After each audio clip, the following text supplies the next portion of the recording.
Meus queridos, vamos abrir a palavra de Deus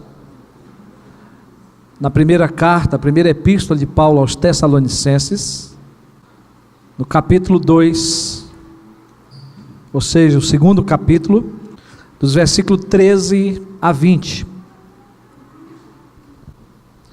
A palavra de Deus diz assim: outra razão ainda temos nós para incessantemente dar graças a Deus, é que tendo vós recebido a palavra que nós ouviste, que é de Deus, acolheste não como palavra de homens, e sim como em verdade é a palavra de Deus, a qual com efeito está operando eficazmente em vós os que crerdes. Tanto é assim, irmãos, que vos tornastes imitadores das igrejas de Deus existentes na Judeia, em Cristo Jesus, porque também padeceste da parte de vossos patrícios as mesmas coisas que ele por suas vezes sofreram dos judeus, os quais não somente mataram o Senhor Jesus e os profetas, como também nos perseguiram, e não agradam a Deus, e são adversários de todos os homens, a ponto de nos impedirem de falar aos gentios, para que estes sejam salvos, a fim de irem enchendo sempre a medida de seus pecados. A ira, porém, sobreveio contra eles definitivamente.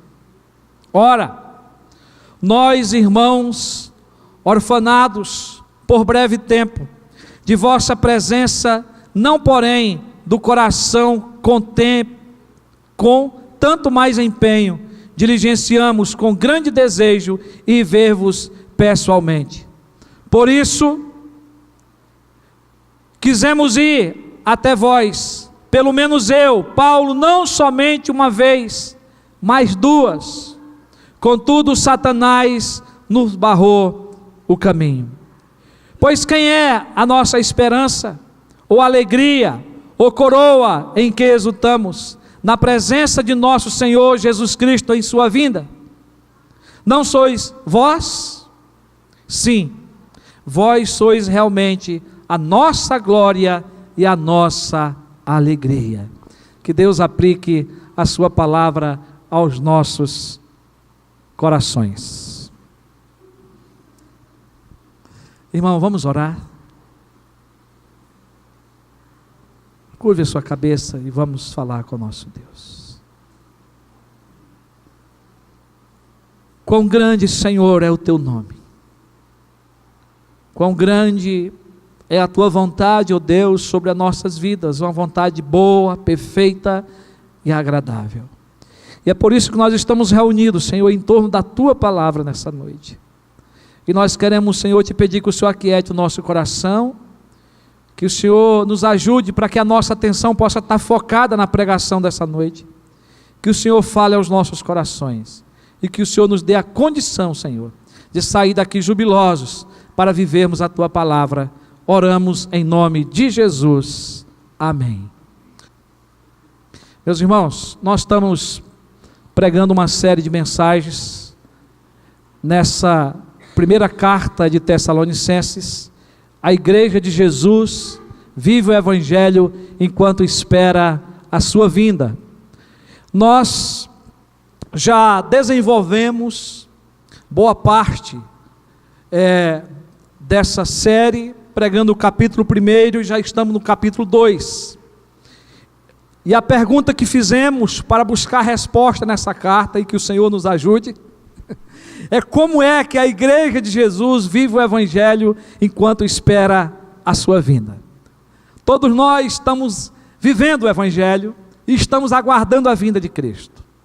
E aprendemos já nessa carta que aqueles irmãos, eles viviam o evangelho esperando a vinda de Cristo, primeiramente reconhecendo e aceitando a liderança dos seus pastores, daqueles que foram ali plantar a igreja, daqueles que ministravam a palavra, daqueles que eram fiéis à palavra de Deus. Então eles olharam para esses homens e reconheceram a sua liderança como vinda de Deus. Aprendemos também que foi vivenciando uma vida cristã exemplar. Esses irmãos, eles sabiam que eles tinham que viver a vida diária vivendo o Evangelho. E nós não vamos encontrar isso só no primeiro capítulo, vai se repetindo durante os demais capítulos, como também na segunda carta, a vida desses irmãos vivenciando a vida cristã. E também, já no capítulo 2, Paulo vai fazer com que esses irmãos possam viver o Evangelho enquanto espera a vinda de Cristo, lembrando daquilo que lhe foi ensinado, lembrando da história de plantação daquela igreja, do que foi ministrado, do que foi ensinado a eles. E hoje, dando sequência, nos versículos de 13 a 20, esses irmãos, eles vão viver o Evangelho enquanto espera a sua vinda, procedendo com fidelidade em meio às perseguições. É maravilhoso poder ver, irmãos, como que os irmãos de Tessalônica, eles conseguiram proceder diante das perseguições. E a primeira coisa que nós temos que entender é que logo no início da plantação dessa igreja, essa igreja começou a ser perseguida. Foi algo imediato. Logo que Paulo passou ali aquelas primeiras semanas pregando o Evangelho, Paulo já foi perseguido e teve que sair daquela cidade e deixar aquela igreja recém-plantada, sendo também perseguida. E é o que Paulo vai descrever aqui nessa carta, porque é tempo depois que Paulo está escrevendo, que Paulo vai falar desse proceder desses irmãos, de que maneira que eles viveram em meio às perseguições. Paulo relata aqui o proceder fiel dos tessalonicenses em meio às tribulações, em meio às perseguições. E isso está muito claro a partir do versículo 13 até o versículo 16, porque Paulo vai falar desse momento de perseguição, e Paulo vai falar também do seu interesse, dos versículos 17 a 20, de ir ter com essa igreja, de fazer parte desse momento. Mas a guerra não era só para eles como igreja, mas a guerra também era para o apóstolo Paulo. Era uma guerra que vinha de pessoas, de religiosos, mas também era uma guerra onde Satanás estava trabalhando também para destruir a igreja e destruir a vida do apóstolo. O apóstolo deixa claro em sua carta que a situação dessa igreja era de muitas tribulações. Capítulo 1, versículo 6.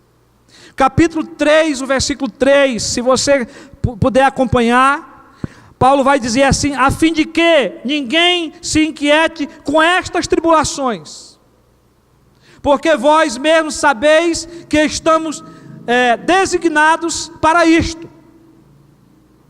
Então Paulo tinha convicção de toda essa situação que a igreja vivia.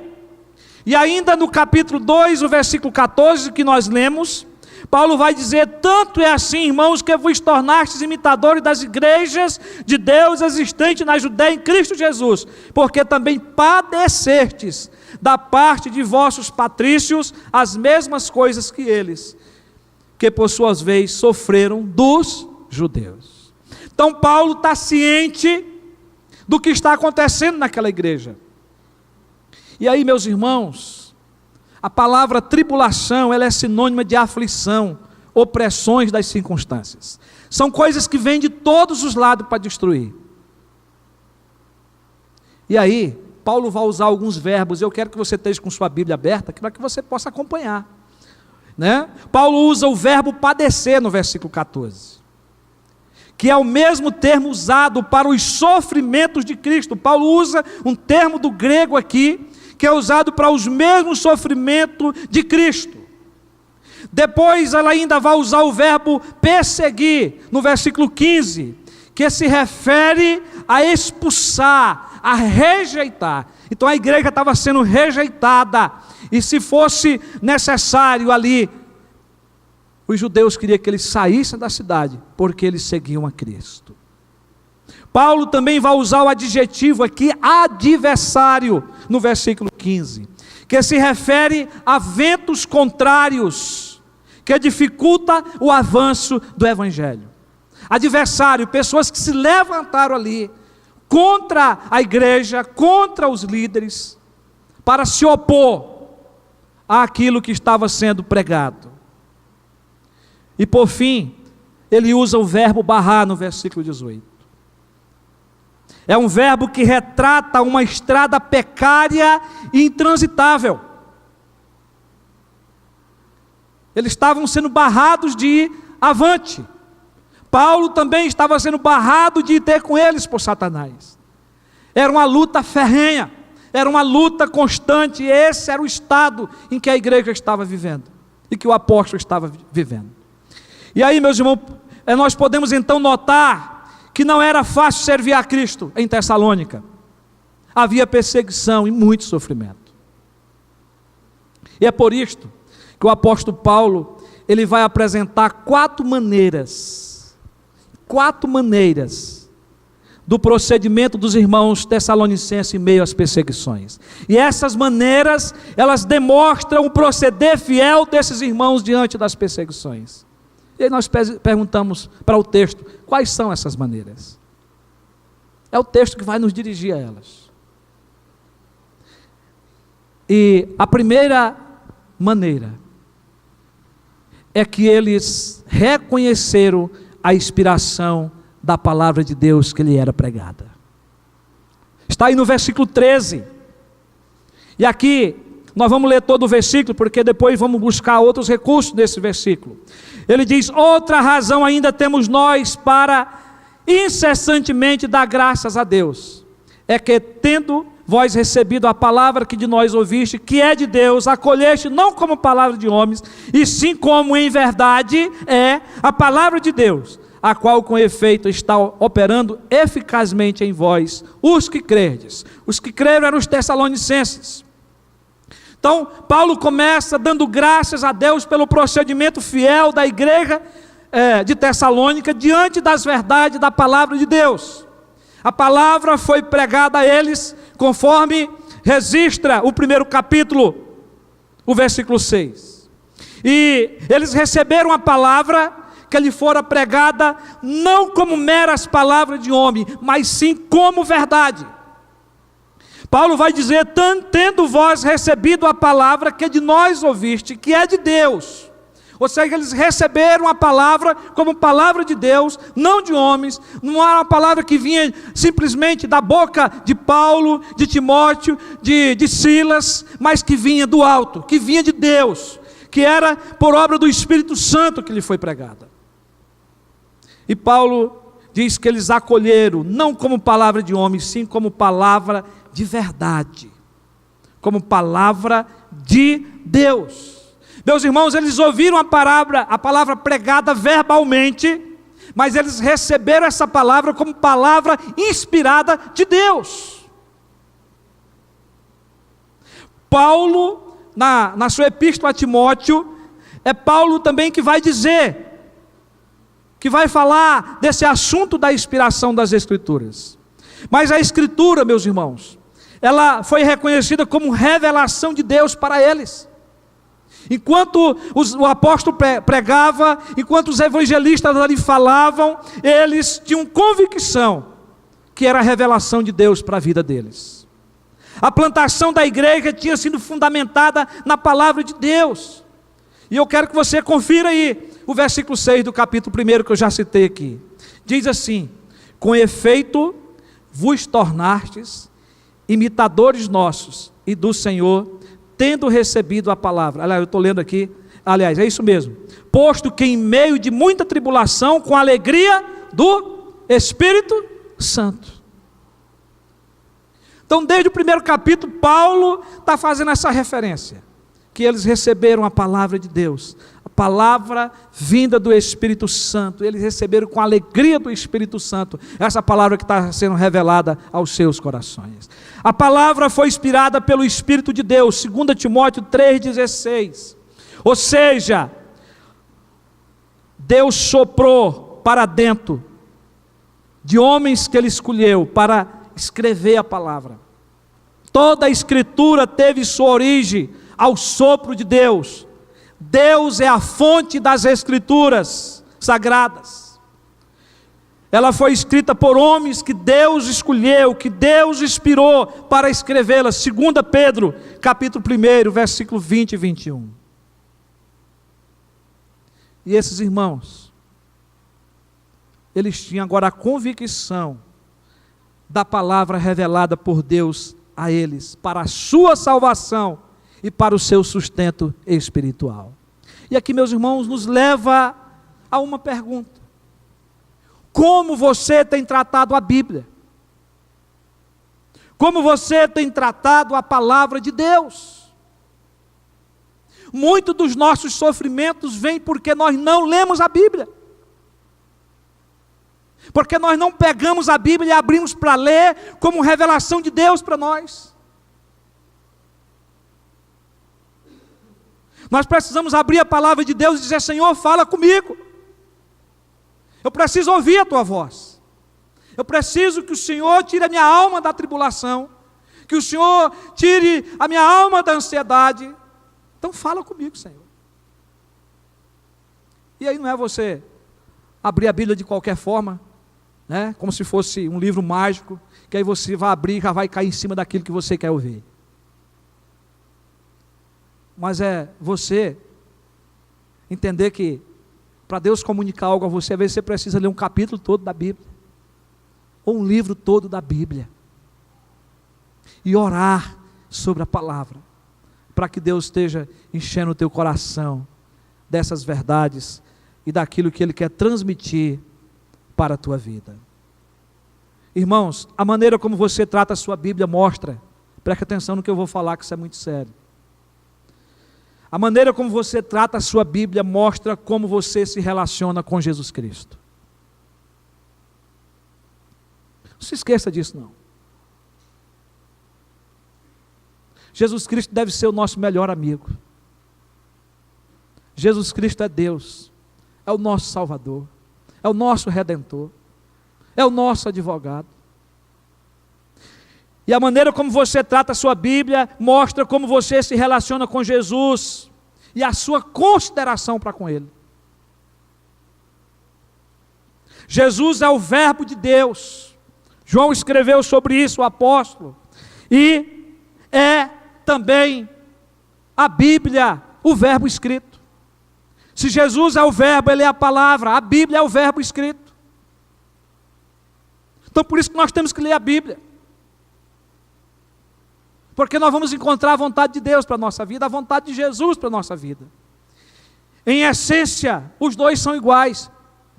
Jesus e a Bíblia. Ele é a palavra, Ele é o pão da vida. Amém? Tem crente que não tem mais prazer, nem mesmo de conferir na Bíblia se o pregador está falando a verdade da palavra de Deus. Já perdeu o prazer. Então esses irmãos, a palavra estava sendo pregada, e eles estavam recebendo como revelação de Deus, inspirada para a vida deles. Mas nós podemos tirar uma outra maneira que esses irmãos se comportaram fielmente diante da perseguição. É que eles acolheram a palavra de Deus nos seus corações. Acolheste não como palavra de homens. E aqui o verbo é acolher. E aqui nós podemos afirmar que tem a ver com o momento da nossa conversão. Com o momento que a palavra chegou aos nossos ouvidos. A palavra ela é recebida e como semente ela é plantada dentro de nós pelo Espírito Santo. E ela passa a produzir vida em nós. Para acolher a palavra, meus irmãos, é preciso de algo. É preciso ouvir. E aí Paulo faz questão de eu escrever, falar sobre isso. Ele diz: tendo vós recebido a palavra que é de nós, ouviste. Primeiro se ouve a palavra, por isso que a palavra tem que ser pregada. Ela entra pelo ouvido e ela desce ao mais profundo do nosso coração. Primeiramente ouvimos, para depois acolher. Isto quer dizer que nós ouvimos com os ouvidos e depois escutamos com o coração. Muitas das vezes, irmão, nós estamos ouvindo, mas não estamos escutando com o coração. E aí nós saímos da igreja vazio. E esse é o momento que não tem pregador bom, meu. Pode vir Nicodemos, pode vir Hernando Dias, você vai sair vazio do mesmo jeito. Porque você tem que escutar com o ouvido, ouvir com o ouvido, mas você tem que escutar com o coração. Você tem que acolher, você tem que receber a palavra, e você tem que dizer, essa palavra é para mim. Porque muitas das vezes nós estamos ouvindo uma palavra, e a gente está dizendo, essa palavra era para fulano que não veio na igreja.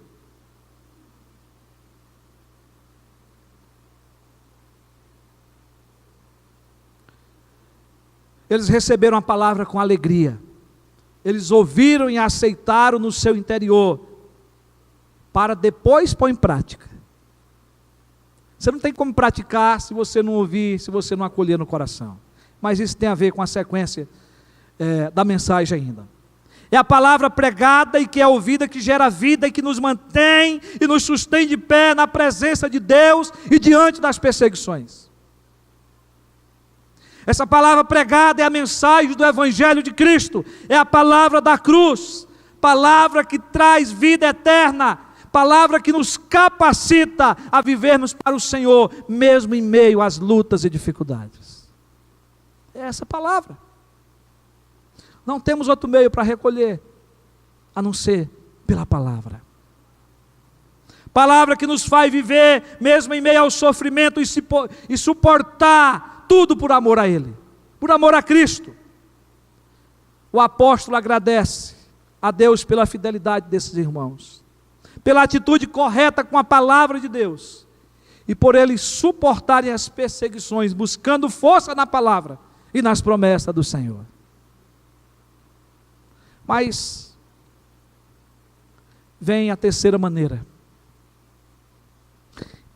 Eles colocaram em prática o que ouviram da palavra de Deus. Para vencer em meio às perseguições, não basta só você crer que a palavra é inspirada por Deus.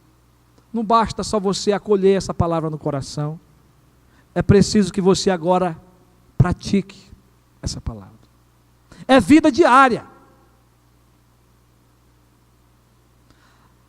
a qual com efeito está operando eficazmente em vós os que crerdes. Está operando, está fazendo efeito, de maneira eficaz na vida de vocês que creram. Paulo, em outras palavras, está dizendo que o testemunho dessa igreja, a prática desse evangelho, estava fazendo a diferença naquela cidade de Tessalônica. Esses irmãos não se conformaram somente em ouvir, mas eles passaram a viver e agir de acordo com os princípios da palavra de Deus. Irmãos, isto faz a fusão entre fé e obras.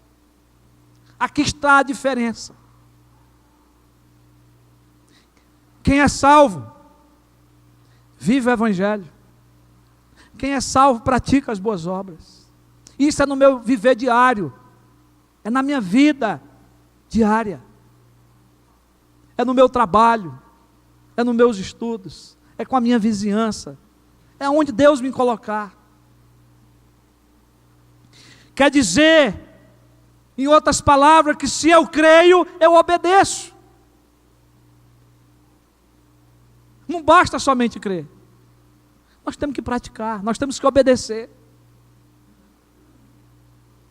Hoje se fala tanto de fé, mas quem recebe de Deus a fé salvadora, recebe de Deus essa fé salvadora também, para obedecer, para seguir as Escrituras, que pela fé foi recebida de Deus. Então essa fé salvadora, essa fé de crer na palavra de Deus, é a mesma fé que nós temos para praticar o evangelho.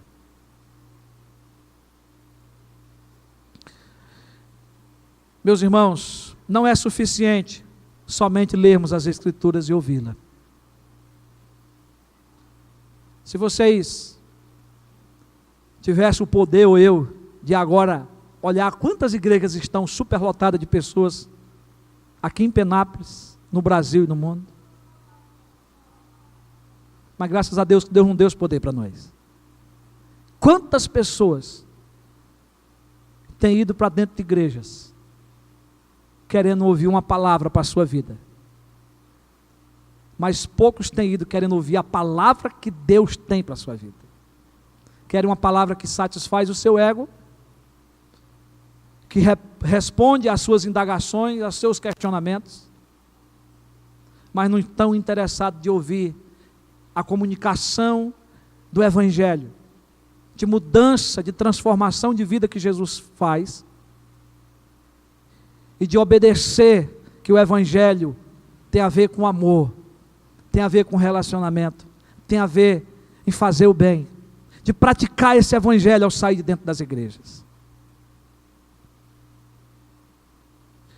Essa igreja é um exemplo para nós. Essa igreja entendia que não era suficiente somente ler as Escrituras e ouvir, e a igreja ouvir um sermão, uma mensagem. Mas na vida cotidiana deles, a palavra de Deus estava operando eficazmente. É necessário aplicar na nossa caminhada cristã essa palavra.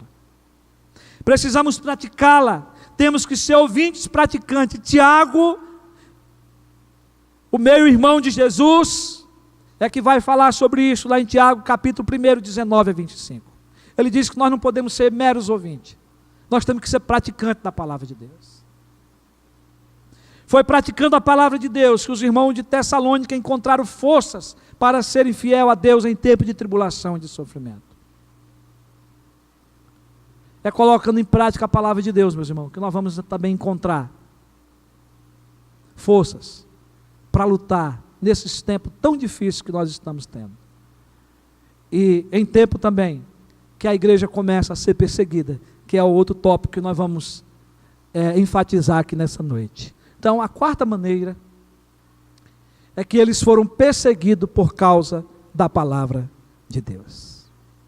Por causa da prática da palavra. Nós poderíamos ter dado aqui dentro do terceiro ponto essa ênfase, mas eu quis dividir aqui para uma melhor compreensão.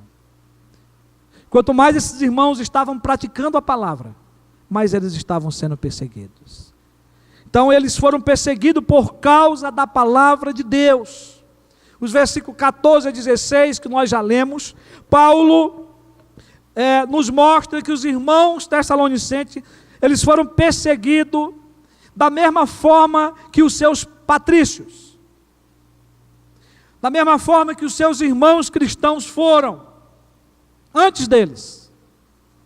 Quando você vai para o livro de Atos, para o início da história da igreja, você vai ver, depois que Pedro prega, e que mais de 3.000 pessoas são batizadas, logo em seguida, a prisão dos apóstolos, a perseguição, por causa do Evangelho. E Paulo está se referindo aqui a essa perseguição que foi iniciada logo após a descida do Espírito Santo. E agora os irmãos tessalonicenses também estão provando disso. Paulo denuncia aqui que foram eles, os judeus, que mataram o Senhor Jesus e os profetas. Foram os mesmos que os perseguiram e que não agradavam a Deus, tornando-se os seus adversários. E diz Paulo aí que eles se tornaram adversários de todos os homens. De todos os homens. Versículo 15. Final do versículo 15. Os judeus, segundo o apóstolo, procuraram impedir que o Evangelho fosse pregado aos gentios. Aqui no texto é importante a gente entender quem são os gentios. São aqueles que não são judeus, que não faz parte do título do povo de Deus, que os judeus tinham. Eram pessoas de diversas classes, de diversos países que habitavam ali, eram considerados como gentios, aqueles que não tinham a revelação da palavra de Deus. Mas que o Evangelho é tanto para judeu como também para o gentio. Jesus veio para salvar os pecadores. E Paulo disse que ele era o principal. Mas os judeus ali, aqui a questão judeu se refere à sinagoga, refere-se à questão religiosa daquela época. Os judeus, eles não creram em Cristo como Messias, como Filho de Deus, e agora eles estavam se opondo à pregação do Evangelho. Estavam perseguindo aqueles que se tornaram cristãos, e queriam que a igreja de Tessalônica não pregasse aos gentios o Evangelho de Jesus Cristo. Contudo, irmãos, os tessalonicenses perseveraram firmes e fiéis, apesar do sofrimento e das perseguições. Agora, preste atenção. Jesus não disse que a vida seria fácil. Jesus não nos enganou a respeito disso. Ele afirmou que haveria lutas, que haveria aflições, perseguições para aqueles que quisessem segui-lo. Jesus disse que o caminho é estreito, que a porta é apertada. E em Mateus 5,15, Jesus afirmou o seguinte: bem-aventurado sois quando por minha causa vos injuriarem, e vos perseguirem, e mentindo disserem todo mal contra vós. Ele diz: regozijai-vos e exultai, porque é grande o vosso galardão nos céus, pois assim perseguiram aos profetas que viveram antes de nós. Jesus aqui não tinha ido para a cruz ainda. Jesus está no início do seu ministério. Mas aqueles discípulos que Jesus tinha chamado, que iam ser os seus apóstolos, Jesus estava deixando claro para ele e para aqueles novos discípulos que ali estavam conhecendo a Jesus, que seguir a Jesus não era fácil. Haveria luta, haveria perseguições, mas que ia valer a pena sofrer em prol do seu nome. Meus irmãos, ser perseguido faz parte da vida cristã. Faz parte. Você precisa ter coragem para dizer que é cristão, para dizer que você serve a Jesus Cristo. Agora, se você não dizer isso, você não vai brilhar. Você precisa dizer para as pessoas que você é de Jesus. Você precisa fazer a diferença. Por isso que o apóstolo Paulo encoraja os irmãos perseguidos, fazendo-lhe conhecido que o seu sofrimento não era isolados, mas sim de todos os seus patrícios, ou seja, de todos os seus compatriotas da fé. Não era só eles. Hoje no mundo se continua querendo calar os cristãos. Diariamente cristãos são mortos por não negarem a Cristo. Tempo atrás circulava na internet um vídeo, que foi também passado no jornal, aonde lá no Oriente estavam com metralhadora fazendo a fila de crente, mandando negar a Cristo, e os que não negavam eram mortos.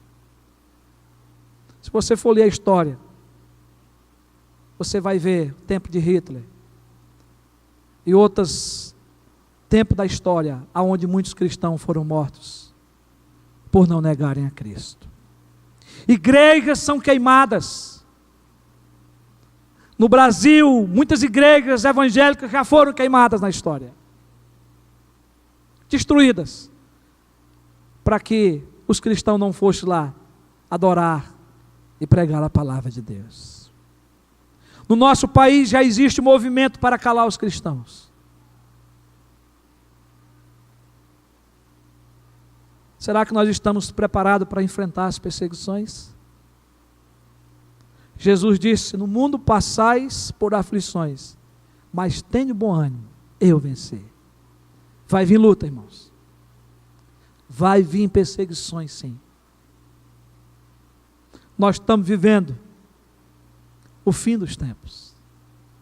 Cada dia está mais próximo à volta de Cristo. Ele disse que a volta dele seria antecedida por lutas, por tribulações, por guerras. Mas eu quero concluir, já partindo para a aplicação dessa noite, porque o capítulo termina com os versículos 17 a 20.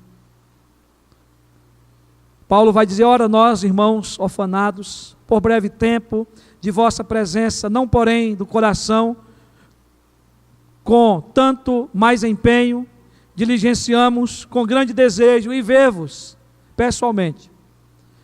Por isso, quisermos ir até vós, pelo menos eu, Paulo, não somente uma vez, mas duas. Contudo, Satanás nos barrou a caminho. Pois quem é a nossa esperança, ou alegria, ou coroa, que exultamos na presença de nosso Senhor Jesus Cristo em sua vinda? Não sois vós? Sim, vós sois realmente a nossa glória e a nossa alegria. Irmãos, Paulo vai concluir essa carta nos fazendo entender que por causa da perseguição, ele como pastor, ele continuava preocupado com o seu rebanho. Aqui é o coração do pastor, daquele que cuida do rebanho, que cuida da ovelha, daquele que perde sono de noite, daquele que intercede, daquele que está distante, mas ele quer voltar, ele quer estar junto com a sua igreja, com o seu rebanho. E aqui, Paulo quer ir ver, Paulo quer retornar, e Paulo fala que por 2 vezes ele tentou ir ter com aqueles irmãos orfanados, aqueles irmãos do coração, aqueles irmãos que ele tinha um grande apreço, um grande amor por eles, mas foi barrado por Satanás no caminho. Versículo 17 e 18. Isso significa que Satanás estava destruindo a estrada, colocando obstáculos para que Paulo não fosse até Tessalônica. Como eu falei anteriormente, estava lá em Tessalônica essas lutas, estava também com Paulo, na caminhada de Paulo. E Paulo tentou ir, mas Paulo não conseguiu chegar lá por 2 vezes. E aí a Bíblia se cala, o texto aí se cala, nós não sabemos quais foram esses impedimentos colocados por Satanás. Mas Paulo cita aí. Mas, meus irmãos, o que nos chama a atenção nessa conclusão é que, com tudo isso acontecendo, o texto diz que Paulo se alegrava por Deus lhe recompensar com os seus filhos na fé. A igreja de Tessalônica era a sua recompensa e alegria.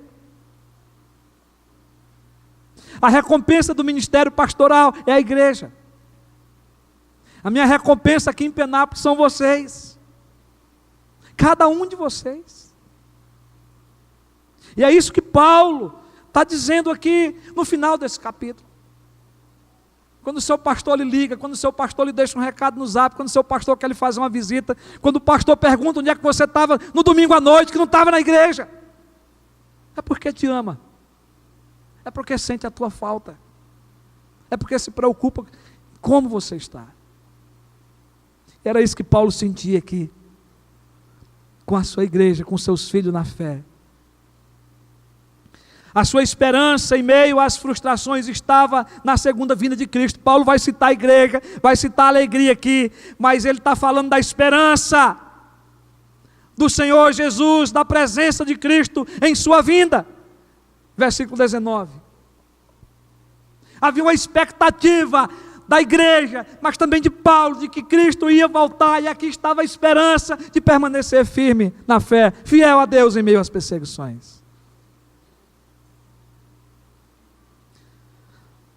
E ele vai dizer, quando todos os salvos serão recompensados por Deus e levados para o seu reino de glória. Aleluia. Esse dia vai chegar, amados. E é no abrir e fechar de olhos. Paulo olhou para a frente e se regozijou nas promessas futuras de Cristo. Da volta de Cristo. Irmãos, que nós também possamos passar pelas perseguições sendo fiel a Deus. Amém? Como a igreja de Tessalônica passou. Que o nosso procedimento em meio às lutas seja com fidelidade à palavra de Deus. Buscando na palavra de Deus o consolo. Buscando na palavra de Deus a resposta para nossas vidas. Como palavra inspirada de Deus para nós.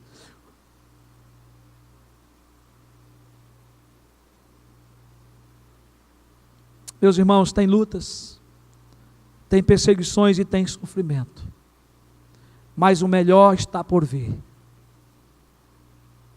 O melhor não chegou ainda.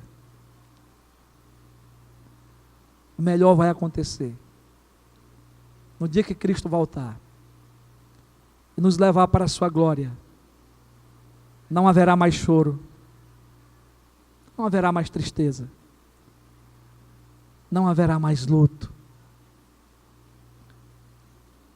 não vai haver mais tribulação, não vai haver mais enfermidades, não vai haver mais morte. Então o melhor está por vir. Então nós precisamos olhar para o futuro e pela fé vermos Jesus Cristo vindo em glória para estarmos com Ele para sempre. Aleluia. Que Deus nos abençoe. Amém.